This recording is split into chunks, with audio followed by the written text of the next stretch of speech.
It's Sunday night, and it's time for your favorite show. So, guys, why doesn't Iron Man like Aquaman? Something to do with rust, I think. He has rust issues. Let's see.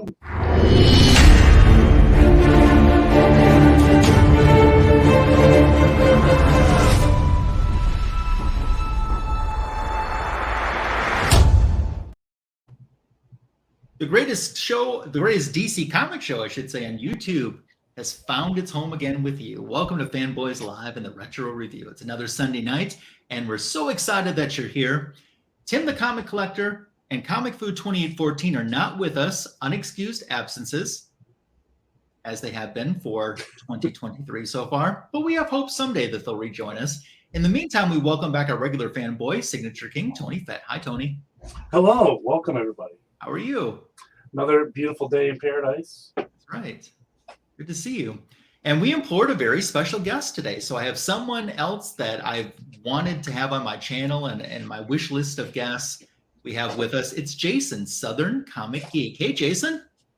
Well, now I have that Phil Collins song stuck in my head thanks to Tony. Just another day with you and me in paradise. Yeah. That's my own little form of terrorism. Get songs stuck in. That's right. Just rattle around in your head like that. It happens to me all the time at the restaurant or in the elevator and such like that. But hey, glad to be on here and glad to have a chance to talk some Aquaman or whatever we're going to talk about tonight. It's going to be fun for our retro review tonight too. Jason, if for some odd reason someone is not familiar with your channel, I don't know why, you have a boatload and a half of subscribers. You have a gigantic size boatload and a half of subscribers to your channel. So congratulations on the success. And there is a link to Southern Comic Geek's YouTube channel in the description. So please sub him up if you aren't already. But tell us about your channel, what someone would find if they came to it. A lot of eclecticness. I have an eclectic mix because I'm an eclectic collector. So I'm all over the place, whether it's toys, whether it's comics, whether it's comic book auctions, CGC rants, Walmart comic packs were a thing for a long time. And then Walmart decided to make them scare us and just killed all my content. But yeah, so my channel is not about getting the most subscribers out there. It's just sharing with me the experience of being an eclectic collector, so. Yeah. I tell you, I have made many purchases from watching your channel or been inspired to make a purchase or add something to my collection from watching your channel. So I am one who does really appreciate the content and the stuff that you share because it definitely check marks some boxes for me. Well, I'm glad I can spend some of your money or help you spend some. Yeah. Let's see who's joining us in the live chat. We'll start out with Christy, who's here this week. Missed you last week. Glad that you're back here for Fanboys Live and the Retro Review. I am sure I am still your favorite fanboy on the panel. By far. Yeah. Paul S. is here. How you doing, Paul? Paul, I got one of my friends to go to 2 different Ollie's locations because I don't have one near me. I found a couple omnibuses that they picked up for me. I didn't find everything on my wish list, but I found a couple. But you are a lucky dog for being able to get some and have Ollie's close to you. Hello to John's Comics with Kids. He's saying hi to the gang and to the gals. If you're watching us on the rewind, we appreciate you joining us as well for Fanboys Live and the Retro Review. Before we kind of jump into the DC Comics news, I want to talk some YouTube community news, and I really want to get a reaction and get thoughts from Jason, Southern Comic Geek, on this. So in this last week of YouTubing, I don't know if you know this or not, but Comic Food 2814 has declared he no longer wants to be referred to as a furry. I don't necessarily know if he says he's giving up being a furry, but he doesn't want to be called a furry anymore. Yeah. Your thoughts? Well, I know a lot of people these days are changing their pronouns, so maybe he's just changing his pronoun. He's not a furry anymore. See, to me, when I thought this isn't going to go away. This is too far in to go away. The only thing that might happen, instead of hashtag Foo is a furry, it could be hashtag Foo was a furry. But either way, I think that hashtag is existing. I would think so too. It still kind of rolls off the tongue, so to speak. So I like it. Yeah, Foo was a furry. You heard it here first on Fanboys. I just think the branding's gone too far. Yeah, I think so get back too. in now. And if he didn't like it, he could be here to defend himself. Yeah. He has to do at least 15 consecutive showings. Yeah. Exactly. And if he misses Yep. a week, it starts over. 15. That's right. Yeah. Mhm. Yep. Those are the rules. Yeah. Shame. Tony, what's going on in DC Comics news? Oh man, lots of good stuff. What was that? The new DC Comics Dark. No, is it Night? Something Night. I just had the article. With Deadman in it, which is gonna be pretty cool. I'm excited for that. It's kind of like it. I don't know if it's Black Label or not. They didn't really specify. I imagine it probably will be, just because kind of like the tones that they got going for it. Oh, Night Terrors, that's what it was. I don't know if you saw the previews for that, but it looks pretty darn cool. Some of the variant covers. Batman's big Night Terrors, this big mechanical looking bat thing. I have the article here if we want to pop it up here. Let's see, share screen. Which one is it? This guy. So check this out. This is the Batman cover. Oh, wow. That's pretty cool. The Superman cover, some kind of Kryptonian deity or just some demon thing. Wonder Woman has Medusa. Looks like a Medusa Dr. Fate hybrid. But that's a great cover. DC Night Terrors. Big, epic. I forget when it comes out. I forget. Dawn of the DC Night Terrors. Free Comic Book Day special edition. So probably very soon. If they're talking Okay. Well, Free Comic Book Day is usually the first Saturday in May. Yep. So it's probably coming out right around there or shortly after. Although I would think that October would be a better fit for it, but maybe they have something else planned. Yeah, maybe there's something else planned, but I would agree. Who knows? We got Joshua Williamson, writer Chris Blanc. I don't know how to say his name. Banklow, Chris Banklow, that guy. Yeah, I'm excited for it. Some of these covers are pretty cool. I really like this Batman one, some kind of big mechanical bat. Yeah. I don't know why, but that one's really sticking out to me. So look for it coming up soon. Free Comic Book Day, big special edition. So I'm excited for that. Yeah. But the Flash is continuing to make news. It's testing it very well, like exceptionally well. Like they're talking, this could be DC's highest grossing film. The actor that they want to get rid of the most. And the actor who's getting the boot. He's already leaving. Like there's no way he's coming back. But I mean, like, who knows if this movie makes a bunch of money, you know? Jason, what did you think of the trailer? I liked it. That's did why I too. was sharing with you before we went live. I said, man, if it wasn't for Ezra, I mean, trying to derail it. If everybody could take their mind off of that and just say, hey, this is the content of like my character, you know, Barry Allen Flash, you know, and not Ezra Miller anywhere in there. DC needs a hit, and I hope they get it. So it's funny because let's say it is a big home run hit, like you said it was. It's not even part of the universe they're going to move forward with. So Yeah. like, what's the point, you know? But I mean, it doesn't mean they won't, right? I mean, they could always come with Elseworlds, you know, stuff like that. James Gunn said it's going to be a thing. So yeah, he did. I remember you saying that. He did say there's going to be an Elseworlds aspect to his universe. And I like the idea that he used the Elseworlds type, which to my knowledge, I think kind of got dropped. Yeah, he did say Elseworlds exclusively. And so I like that vernacular. So yeah, we'll see. But I'm excited for this movie. I really want to see the numbers. You know, once it's been out in theaters for 30 days, and compare that to some of the other DC movies that have been out. You know, how does it compare? So we'll see. It's gonna be very interesting. I kind of want to be the fly on the wall once if it is this big epic home run. DC's gonna do. Well, now what? We have this hit on our hand, literally lightning in the bottle, and we're really just gonna walk away from all this money. Mm-hmm. That's what you get. They should have waited to make this huge announcement until after Blue Beetle, or maybe Blue Beetle's a part of it. I don't think Aquaman is gonna be part of the James Gunn future. I think it stops with Aquaman, in my opinion. We don't know, but no, we do know because he said Superman Legacy was the first thing in his universe. So the Blue Beetle would technically fall into the Snyderverse. I'm not sure. Again, be really stupid, but whatever.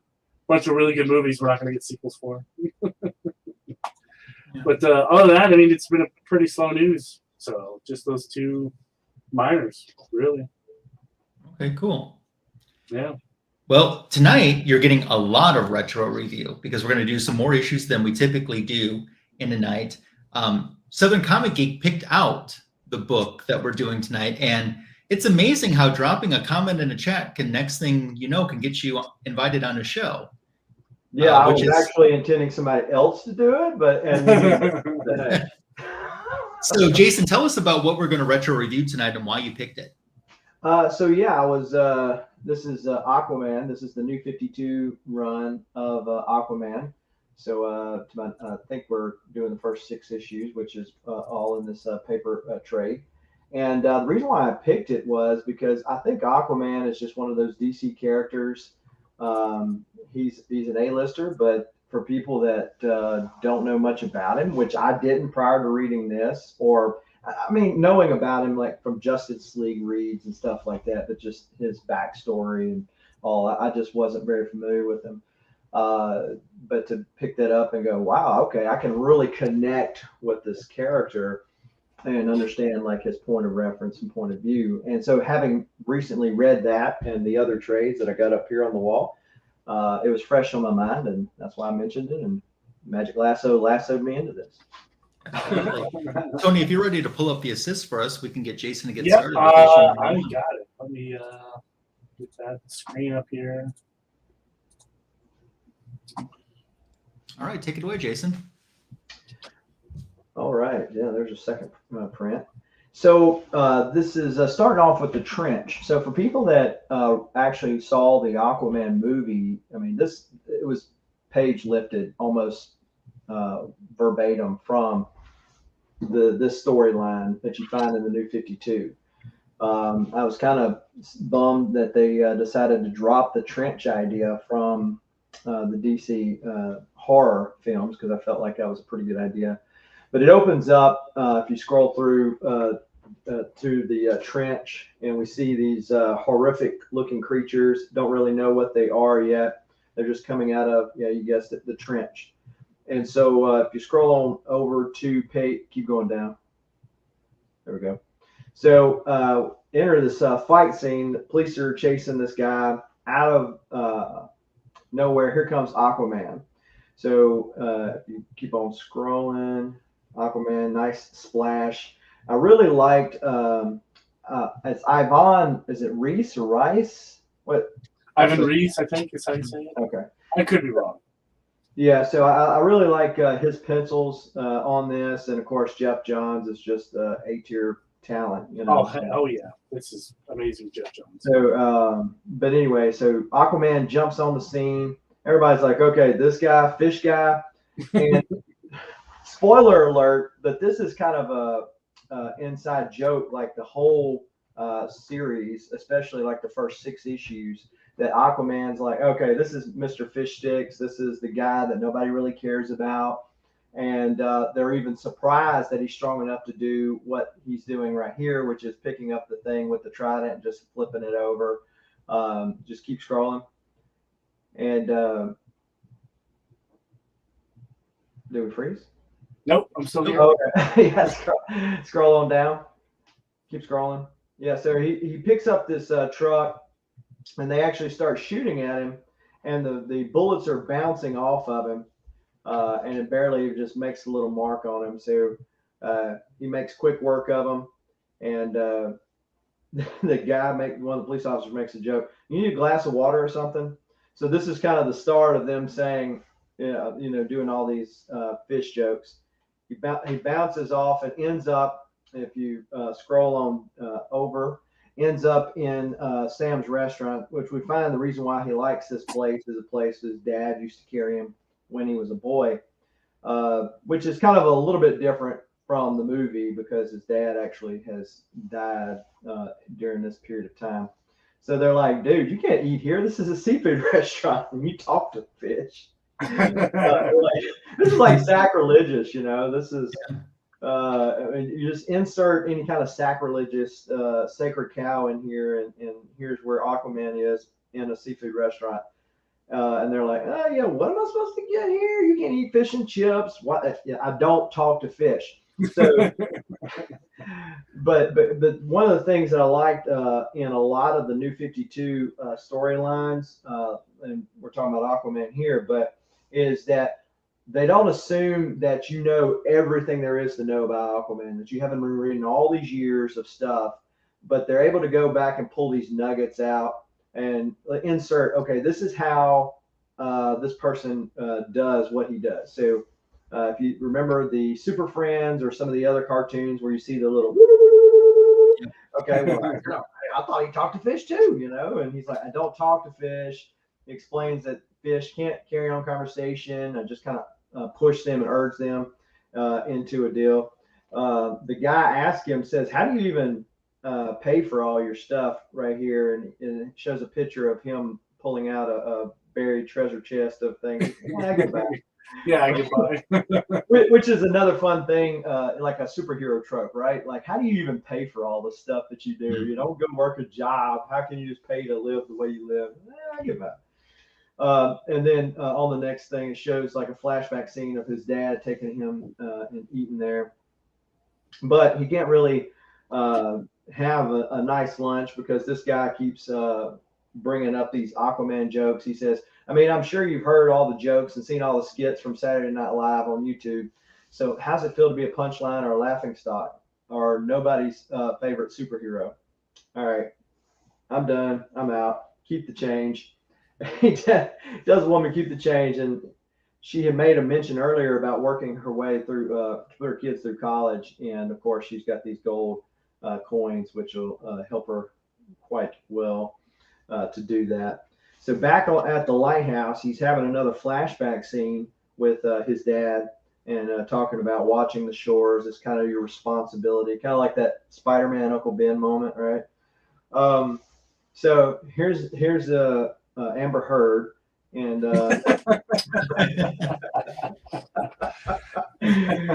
no, Mera is coming out, and she's like, hey, let's go to bed. And I mean, this guy's got to have a lot of resolve. I mean, he's not going to bed with that. He's watching the things, you know.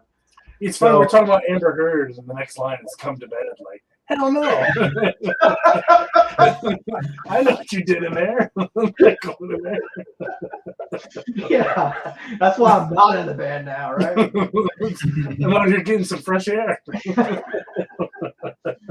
So he's telling her about his dad, and of course, you know, you proved him wrong.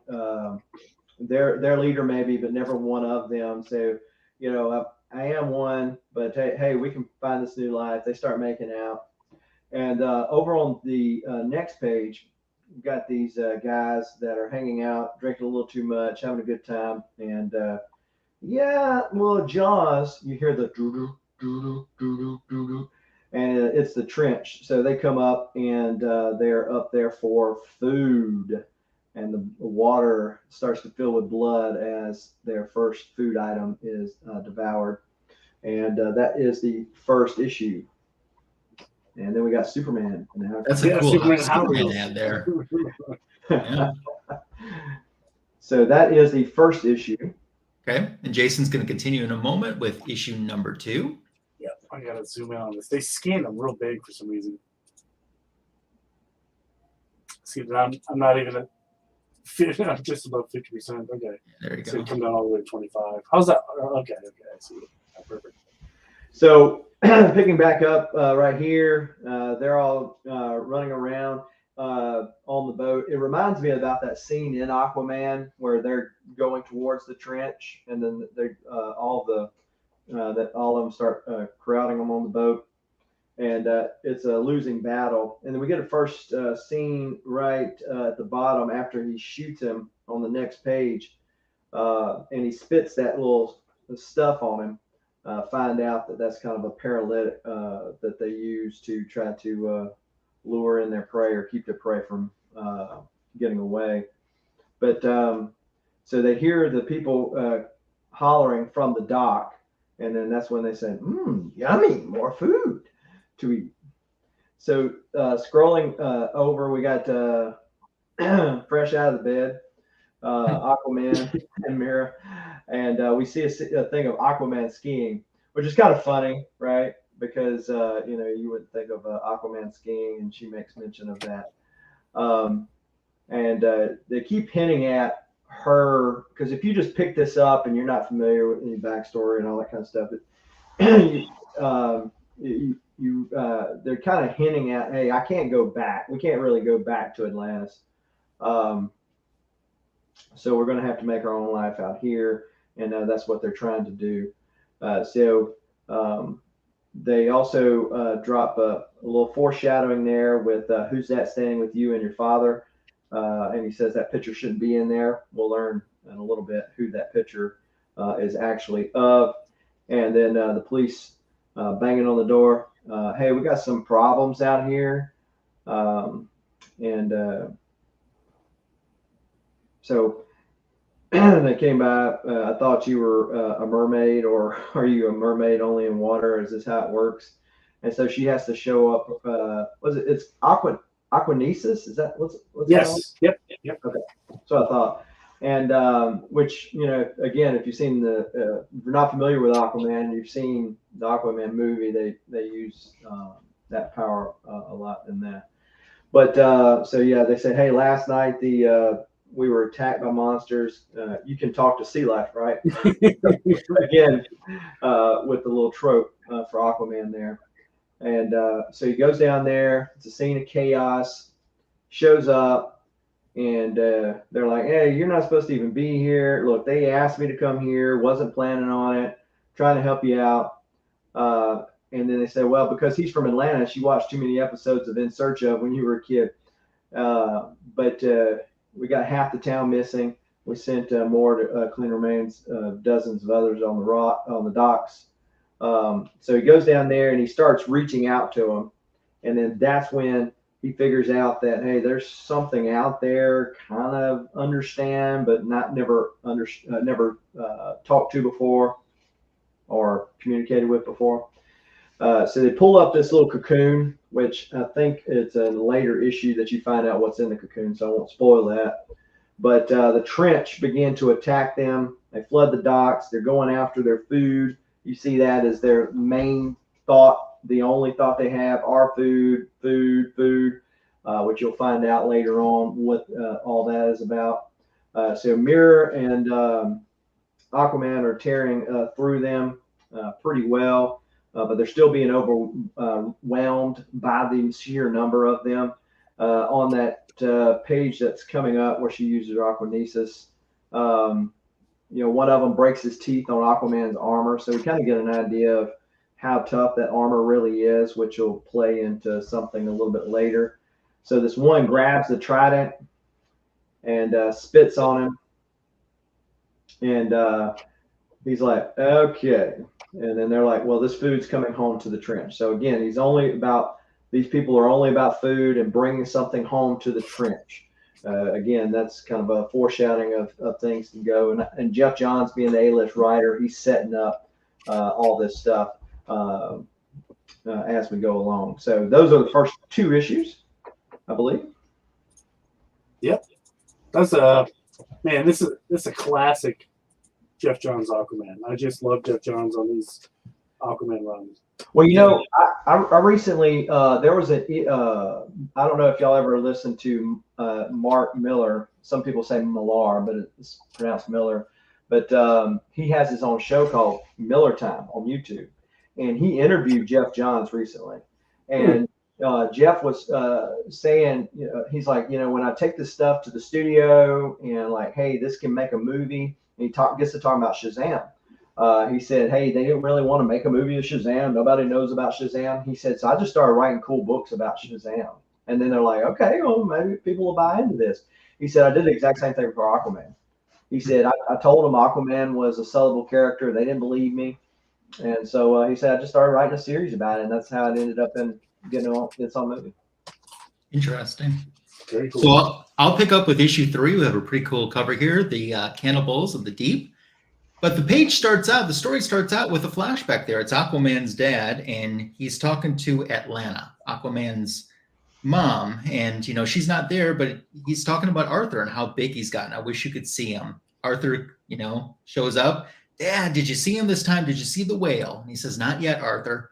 He's like, but you never do. And the dad says, I made a promise to be here every sunrise in case she comes back. And he says, are you sure she's even out there, Dad? And he says, the ocean's a pretty big place, buddy. There's things out there you can't even begin to imagine, which takes us to our splash of present day. And we have these, you know, do you see a little bit of venom in this villain? Do you guys see that? I see a little bit in the face of the dragon. A little bit. Maybe, yeah. So Aquaman's in full battle, and they want food, my food, and then food for her. Aquaman tries using the aquatic telepathy against him. It does no good. He bites back. You see he's biting his arm. We cut over there to see how Mera is doing. She's holding her own a little bit, but she's having a little bit of a struggle up against these villains too. Aquaman wants to know, what are you? What are you? And he doesn't understand them, and he doesn't want them. They keep biting him, and he's like, no more biting, no more eating, not up here. They keep trying to attack. They want food. And thump, bring food home is the message. Home, home. And all of a sudden, they all start retreating back into the ocean. And Mera says, well, they're leaving. And Aquaman's like, but where? And you know, one of the police officers says, who cares? At least they're gone. You know, I swear I shot more of them. I saw them eating their dead. Did you see that? What were they, Aquaman? And he says, I don't know yet. And they're like, what do you mean you don't know? I thought Aquaman knew everything about the ocean. Don't you live there? And that one officer says he lives in a lighthouse. And the other one says, a lighthouse? Who lives in a lighthouse? What about Atlantis? Atlantis doesn't exist. Everyone knows that. So they're talking to the police. They're getting a little bit more crap of Aquaman folklore. Then Aquaman decides to rip open one of the cocoons that the creature made, and they got their guns drawn and ready. And as they open it up, they find it's a dog. And they actually know whose dog it is, too.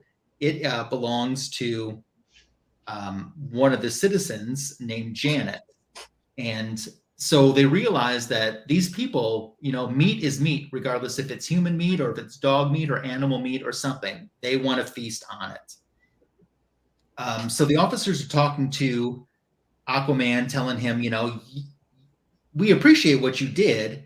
And when the time's right, we'll get through this, and we'll make sure to tell the reporters that you helped us out. We'll put you in a good light for once. And he just kind of gives them a look. And he says, come on, Mera. And they're like, wait a minute, hold it right there. You know, that thing is government property now. And he takes off. And Aquaman and Mera start talking, and he's like, I don't care what they said or what they think. And she says, usually yes, but you've barely spoken since we left. And he says, it's not them. I don't want to have to ever come here. And where's here? And he says, you asked me about that man in the picture earlier, the one with my dad. Well, he was a friend of his, a marine biologist named Stephen Shin. My dad brought me here to him once to help me once my ability started to develop. And Mr. Shin taught me how to use my powers. And then he tried to kill me. And she's like, why? And he's like, because I wouldn't take him to Atlantis. So they go inside this house.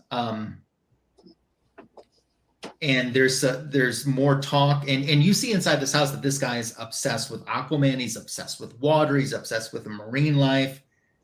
And when he opens up the door, he sees it's them, and he's like, it's Arthur and Mera.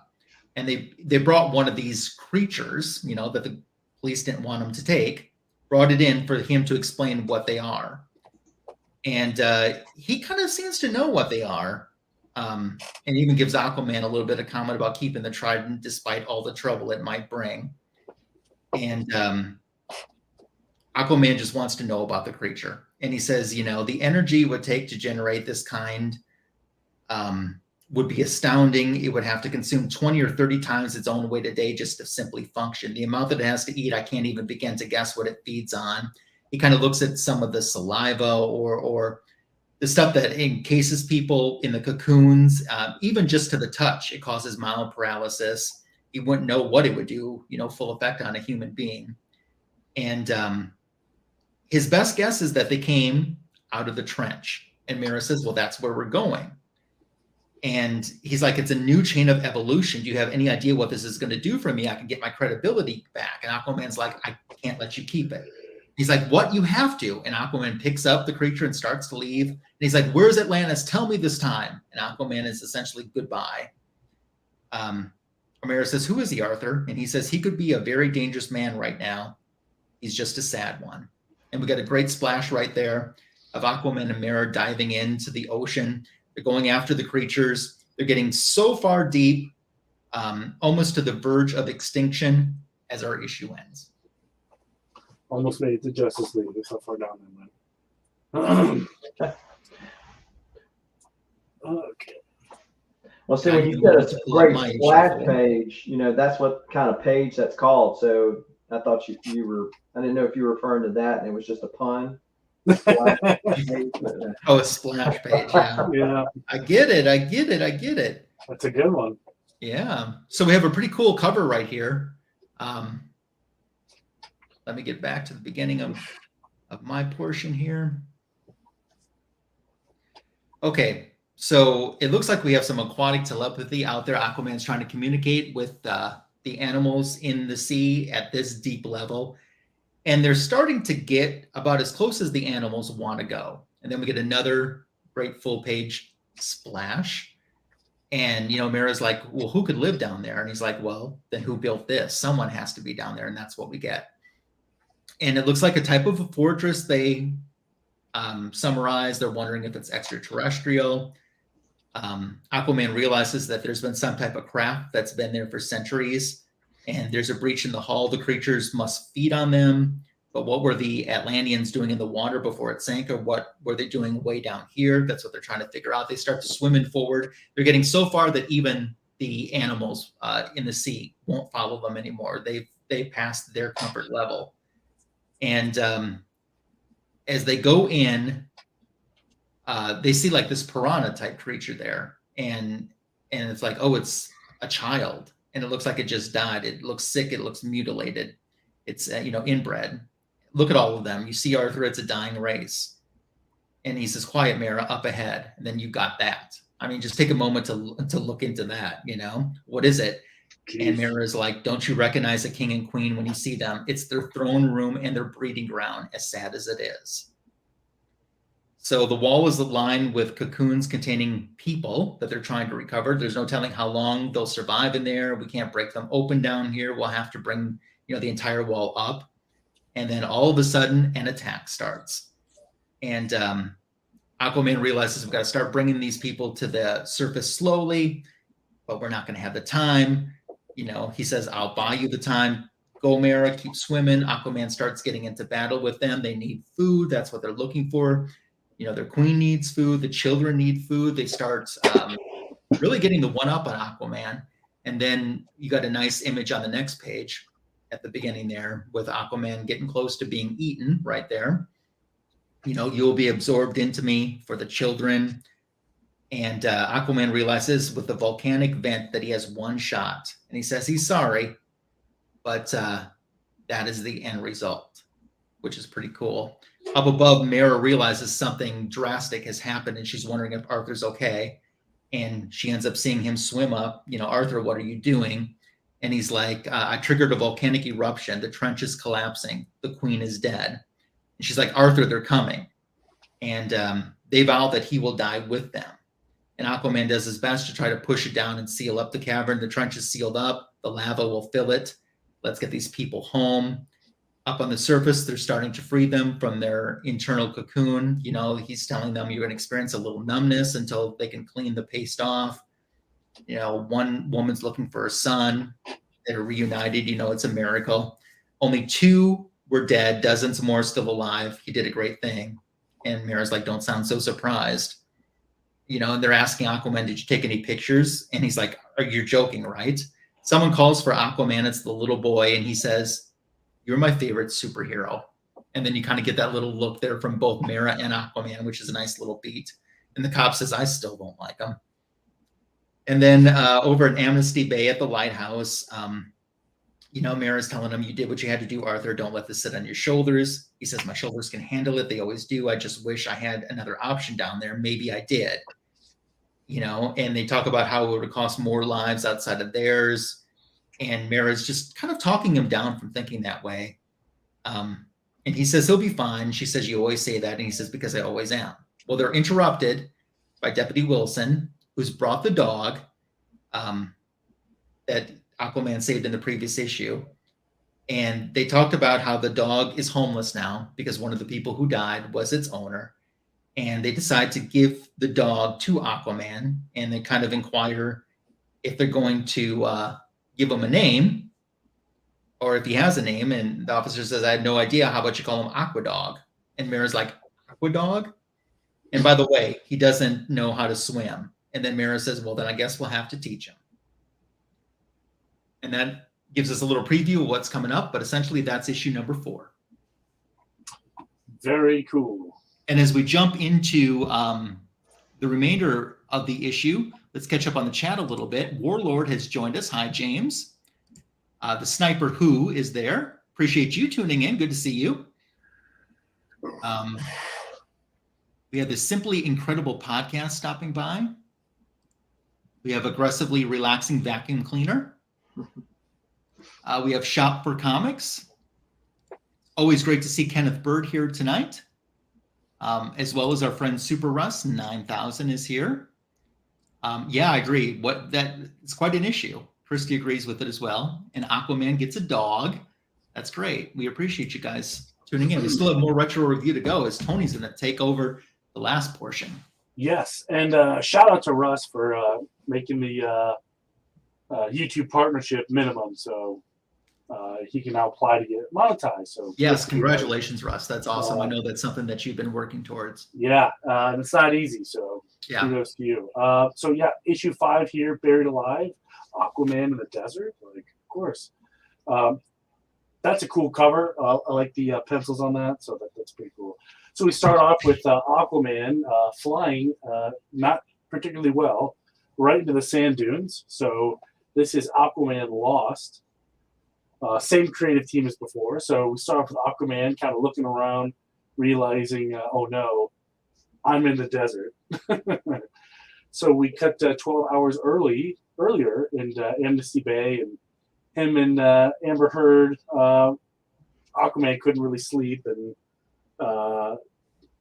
it seems in this frame, you can see kind of in the background, you see a trench monster. So maybe he's experiencing some kind of night terror. There's a callback to some of the news. PTSD or something. PTSD. I was just going to say that. So he can't sleep, but he gets a phone call, and this is Commander Clay of the U.S. Navy. There's some kind of weird sound that's driving all his men crazy, and Aquaman's like, I don't understand. And he said, yeah, it's just like the A on your belt. Come take a peek at it. And he says, all right, I'll be right there. So we cut back to Aquaman in the desert, and he's pulling out some kind of piece of shrapnel or knife out of his leg. Obviously, it doesn't feel great. You see him stripping down some of his clothes just to stay cool. And he's got his trident there hanging with him, but he kind of loses consciousness a little bit. He's literally a fish out of water in the middle of the desert here. So we cut back to Aquaman, and he gets over to the Navy base, and he's looking at the symbol, and sure enough, it looks just like the symbol on his belt, and it's emitting this huge, screeching sound that's driving everybody nuts. And he said, "Hey, we're under attack!" Right as they were under attack, and from these like mysterious-looking soldiers, which is pretty wild. They picked up the little symbol thing. And Aquaman kind of doesn't know who they are, so he just kind of like attacks them. And they kind of fly off, and he's kind of holding on to the craft here, and that's how we know how he got here. He's laying in the desert sand. He's kind of having these flashbacks of his dad, kind of giving him the pep talk, like, "Hey man, like you got to give up. You don't quit. go find your mom kind of thing. And he does manage to do his little Aquaman call, and he pulls up a lizard. And he just said, as he's having some kind of weird moment with this lizard, he said, you can hear it, just listen for it. We cut back to Aquaman on the ship, and he's having this huge battle with these guys, and he's cutting it down, and it's bringing down the whole ship, which is pretty gnarly, and that's how they get the desert. And he actually finds the symbol, and he manages to put it into some water, and it turns out like it's some kind of like encoded message or hologram, however you want to interpret that. This person goes on the speech saying something like, we pursued you through the depths of the ocean's call. But when we found him, a great storm arose. We believe the storm would have been created by our enemy. To avoid it, we went deep into the waters, too deep. So that's kind of a clue. They went into the water, but they went too deep. So you got to figure like, okay, how far down is too far down? How far down is Atlantis? They didn't stop at Atlantis, apparently not. So here comes a U.S. Navy helicopter. They pick him up. Headlines go nuts. U.S. Navy saves Aquaman from the desert, which I had to laugh when I saw that. I'm like, boy, that's got to be embarrassing. Aquaman comes home, sees the dog, and a note from Mera says, "Went for dog food." So that rounds out issue 5. It's kind of an unusual way, I thought, to end that issue. Issue 6 is my favorite of the two. It's Aquaman number 6, but it should say Mera, the quest for dog food. Because this issue is pretty much all about her going to the grocery store. Well, it says she's unleashed. Yeah, Aquaman, yeah, unleashed, you're right.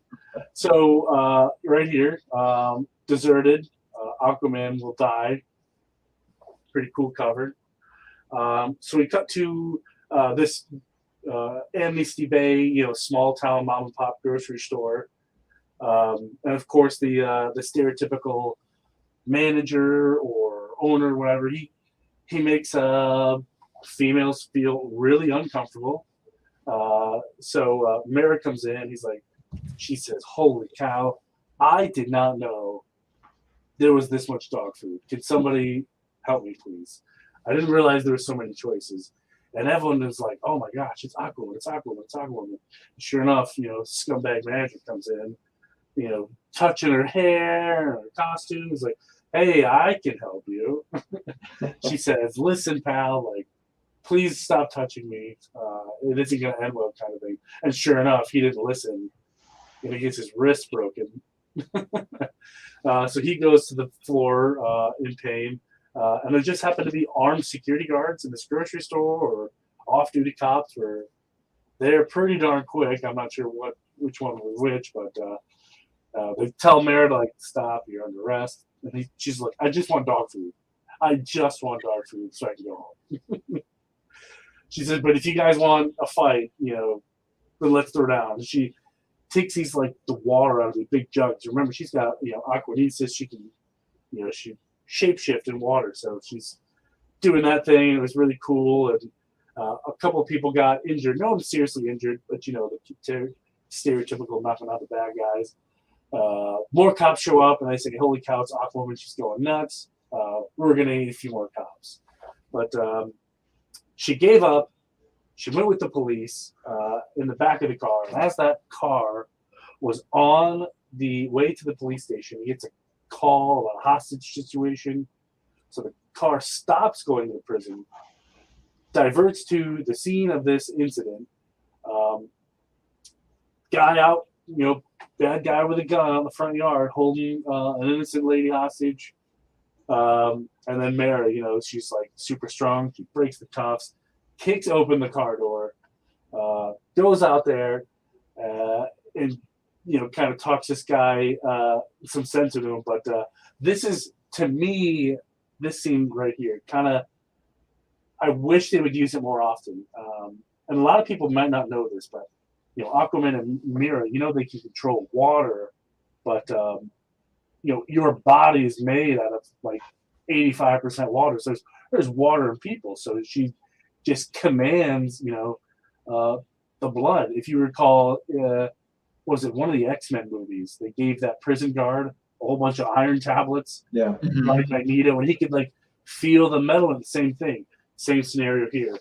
She's controlling the water in his bloodstream, kind of like sucking it out, and that pretty much diffuses the situation, effective immediately. The guy's completely incapacitated. And she says, listen, one of the cops like, listen, you're under arrest. You gotta get back in the car. And she's like, yeah, no thanks. I'm out. So she goes to the ocean. She has this conversation with, or is it a memory? It doesn't really say, about how Aquaman is this bad person and he needs to die. Cut back to, and it's the young lady from the grocery store just got a whole bunch of dog food from Mera. And she's, listen, I don't know what you need, but here you go. By the way, you can count on me. Call me if you need me. We go to Aquaman's house, and here he is. He's got my dog food. Where's that last line? Oh no, I passed it. But yeah, there's a funny banter between the two of them. But that's it. We set up who was the other league, so that brings up issue 6. Very funny. I love how she wore the same costume. Essentially wore her costume to go grocery shopping. Yeah, just goes to show the cultural differences between the two for sure. Hello to Sleepy Reader 666, aka Sad Vision. Sad Vision. That's pretty cool. Yeah. So what did you guys think about this storyline? Out of a 1 to 5 scale, Tony, we'll start with you. What did you give it out of 1 to 5? Your thoughts generally on the 6 issues. I've read this run before. Geoff Johns kills it, and it just goes to show, bringing some fresh ideas to a character that's considered a joke or not really well used. You can revitalize a lot of these old characters, give them new powers a little bit, or tweak some old ones. I know backstage we were talking, how he did it with Shazam. Same thing here with Aquaman. He's like, I thought the controlling of the blood, and I think in this run they realized that the same thing applies to trees, plants. Like there's water everywhere, so he's not limited to the ocean. There's water in the clouds. So Aquaman, New 52, Geoff Johns. This is the old school comics that I miss. Classic stories. Doesn't have any political agenda to it. Just tell me a good story. I don't care about nothing else. So this is what I like. And to everyone who said the New 52 was bad, how's it looking now? It ain't looking too bad, right? It's looking pretty good. So 5 out of 5. 5 fish out of 5 fish. Yeah, 5 fish sticks for sure. Okay. Jason, your thoughts? Same question, same scenario. Yeah, I'm going to have to say a 5 out of 5 as well. Again, the art, and it goes past this 6-issue arc, but the art was great. The storytelling was amazing. I loved how they leaned into the Aquaman tropes. And then, there's a point, spoiler alert, but I'm trying to remember if it was I think it's in maybe volume 4, where, she's like, hey, you are the best, and, blah, blah, blah. But the point about him hearing like Superman, I think that was just driving home with the reader. Hey, this guy's got powers. You think this is some lame guy that rides seahorses all the time. This is a guy that's got some powers. And the dynamic of Mera trying to raise a dog, and they wanted to call him Aqua Dog because, hey, that's what you do with everything, right? You call him Aqua Lad and all that, all that. So they talked about that. I just thought it was great. A lot of little nuggets in there, and kept interest from a guy who, again, knew nothing about Aquaman other than, say, the movie, or which really pulled from this. You were talking about her pulling from the skin. You remember that scene where she does that with Jason Momoa to light the thing up in the desert. Yep. Geoff Johns really pulled a lot of inspiration in the movie from this stuff that was already written. So awesome. In the chat, we have the Sniper Who's saying, yeah, the whole water everywhere thing is super cool. I remember that concept being used in Avatar: The Last Airbender. And he goes on to say, very interested in Aquaman now. Great stories to review. Glad that our show is serving the purpose that it's intended to. Aggressively relaxing, saying riding seahorses was always a power move as far as I'm concerned. And Damien is saying, a lot of gems in the new 52. He's right. You can't hide that either. As for me, I had never read this until now. It was an enjoyable read, a fast read, I thought. It definitely took some twists and turns that I wasn't expected. I like the fact that they just kind of hit a few things head on. It's kind of like, yeah, you think this guy's a joke. You think that he's not an A-list hero. Let's just tackle that, right? Let's just not ignore that elephant in the room. Let's take care of it. I like that. The art was good. The story was well. When an issue ended, I was curious to see what would come up. Sometimes, like I said, a few of the times in the 6 issues at least, I thought it ended on interesting, maybe not necessarily not so much like a big cliffhanger ending, like went to get dog food. That seems kind of an odd ending in a sense until you read the next issue. I'll do 4.5 fishes out of 5. But I did enjoy it. And I don't do a lot of 4.5s, but I did enjoy it. As I enjoy Bub's comics being here as well. Jason Momoa can't act to save his life. Jason Momoa? It's this particular run is interesting. So when DC met with Jason Momoa about Aquaman, he didn't know going in they were asking to play Aquaman. When they said, "Hey, we want you for Aquaman," he kind of had the same thing, like, "Bro, are you for real?" And then they told him, read this particular run. Like, we're pulling a heavy from this run. And he read it, and he's telling the story when he called his agent. He's like, "Yeah, I'm Aquaman now." Like, "Yep, that's me. I'm gonna be that character." So he was really impressed with Geoff Johns' writing on this run. A question for both of you, and we'll start with Jason.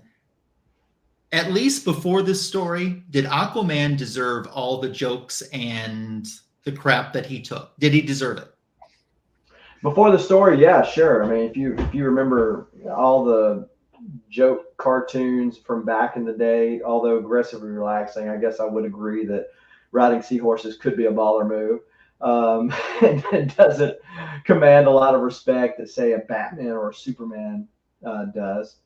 And also, in fairness to Aquaman, when you got the Trinity and you're like playing on the same team as them, think about basketball. I mean, you're the fourth man out. I mean, you're just bench strength. I mean, it's hard to shine under their shadow, right? But so I think until this, he pretty much deserves some of the flack. But again, they leaned into it, so that was great. Yeah, I will say, I mean, if you're into the Aquaman stuff, there's an incredible episode of Robot Chicken that certainly caters to that need of yours with some very memorable moments. Tony, what do you think? The same question to you. I would have to agree that he does. It seemed like past writers would just use Aquaman as a stepping stone in their own career. Like, no one was like, "I'm gonna write Aquaman, and then I'm on top of the world." Like, it's all downhill from there.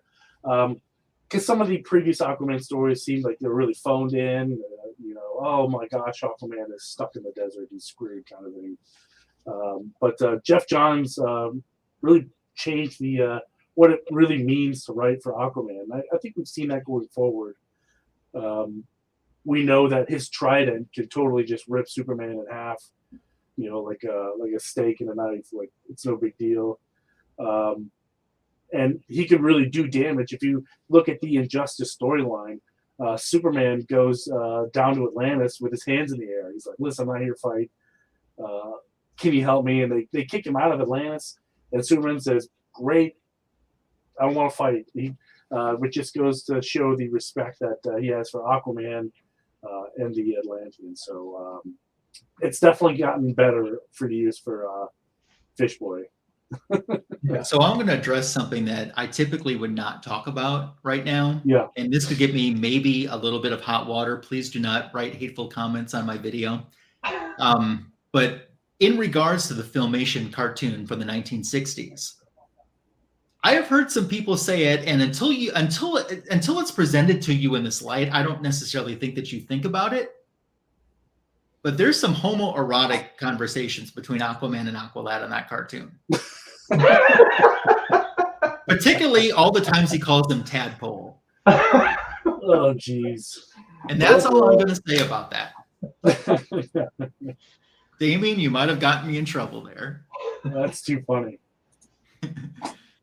Way too funny. Yeah.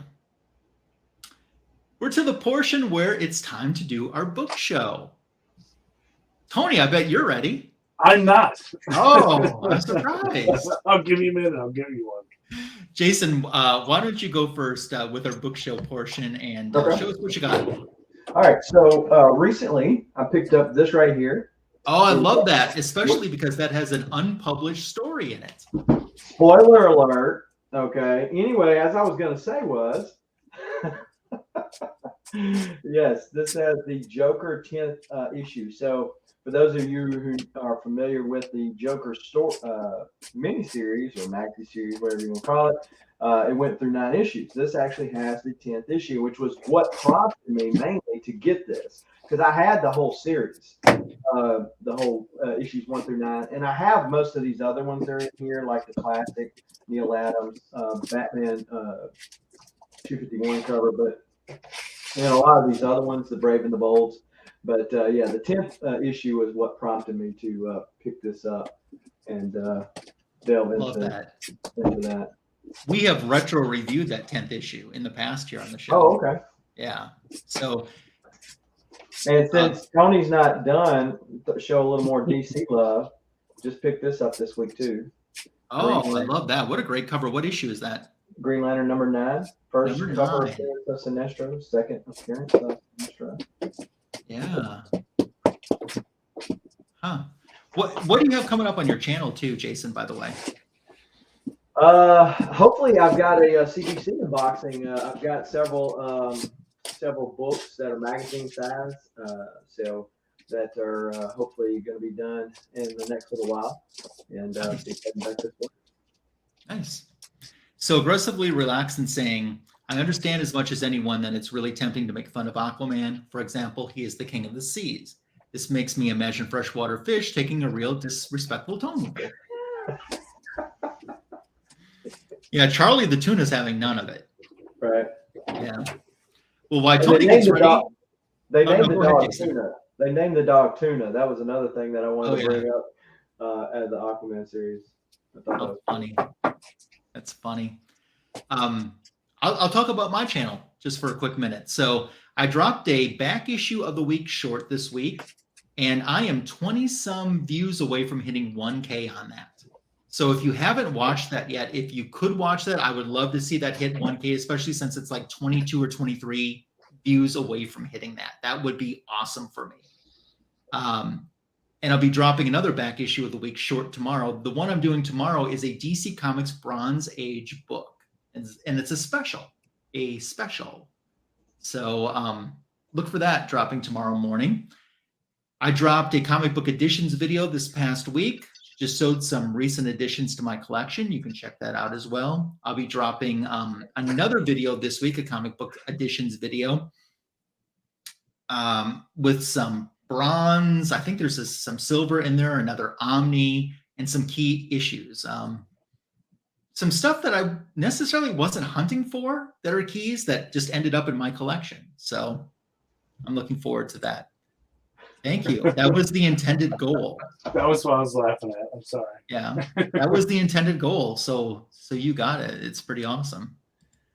But of course, subscriptions to all of us, links are in the channel. Even for some of those jokers that didn't show up tonight that are part of the show, there's even links to their channels in there as well. Subscribing to them at this point is optional. Subscribing to us three is mandatory. So, Tony, what's going on with your channel, and what do you have for a book show? Shorts. Been having really good success with the YouTube shorts. I think one video alone got me like 10 subscribers or That's awesome. or whatever. So that was pretty good. My views are up, my watch time is up, so I'm up a lot. But in terms of books, I was looking for one other Aquaman book that I had. I forget what drawer I put it in, but even that's a rearrange in the process. So here I'm going to start with Convergence Aquaman. Let's see if I can get it there. Signed by cover artist Becky Cloonan. So that's kind of cool. Same thing. Yep, same thing with issue 2. Becky Cloonan. She was nice enough to get to sign here. And the last Aquaman signature I have here, New 52 Futures End, Aquaman and the Others, signed by Dan Jurgens with the cool 3D effect here, where he goes from regular Aquaman to like old man Aquaman for some reason. It's pretty cool. I've got some Aquaman in the signature collection, so I'm excited to expand that hopefully this year. A couple of big conventions coming up that I'm looking forward to. I think this is the year we break 500, so awesome. Fingers crossed. You deserve it. I tried last year, but time was not playing with me. I would just be happy to get my 700 back. Oh, you mean, okay, subscribers, yeah. I'm talking about 500 books. Oh, 500 books, 500 signed books, yeah. Subscribers, I just broke 600. Which is awesome. Yesterday. Awesome, way to go. Yeah, so that's kind of cool. So stay tuned if you're into signatures. So a lot more coming. Yeah. Especially some bangers, for sure. I love it. I can't wait to see that. Real good ones. So I realized that I didn't actually do a book show. I talked about my channel, but I didn't actually show anything. So I'm going to do that, and it's going to tie in a little bit. Tony, do you remember what we retro reviewed last week? Yes. We didn't. No, I lied. I don't remember. Last week we did Justice League Detroit. Yes. So the city that needs a Justice League in real life. So I thought I wanted to do. I almost pulled this for book show last week when we did Justice League Detroit. But I'm going to do it tonight because I think it's pretty awesome. This is one of my favorite Aquaman and Mera covers. Well, that's a good cover. Now, does that not just scream that song Reunited and It Feels So Good? Yeah. So this is Justice League of America Volume 1, number 242. And it's the first of a 2-part story where Aquaman and Mera reunite and they fight a Meso. And for the funsies of it, I thought I'd show you the cover to 243 because Aquaman and Mera are on that as well, along with the rest of the Justice League Detroit. Interesting. Yeah. Jason, were you a fan of the Justice League Detroit? Just curious. Never read it. Never read it. Okay. Yeah. They have a lot of success, just like the Detroit Lions. Oh wow! So they, as you can tell by the cover, they're really struggling. Yep. Southern Comic Geek, we appreciate you so much spending time out of your day to be with us on Fanboys Live and the Retro Review. We hope that you'll come back. If you haven't subscribed to Southern Comic Geek, once again, the link is in the description for this video, and I hope that you would please do so. So thank you, Jason, so much for coming on the show tonight. Yes, sir. Thank you for having me. Yeah. And this is kind of the beginning of at least a month worth of continuous guests that we have lined up. Absolutely. Next week on Fanboys Live and the Retro Review, I'll tell you this, we're going to salute Women's History Month, and we're going to do that with our 2023 return of silver-haired Bronze Age Babe. She will be back with us next Sunday, and we look forward to seeing you for that. What's Bub got to say? Uh-oh.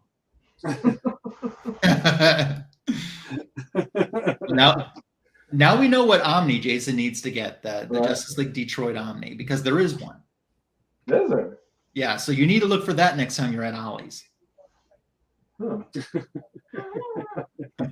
Yeah. All right. Thank good. you all for spending time on the greatest DC comic show on YouTube, Fanboys Live the Retro Review. We hope you have a successful and happy week, and we'll catch you next Sunday. Take care.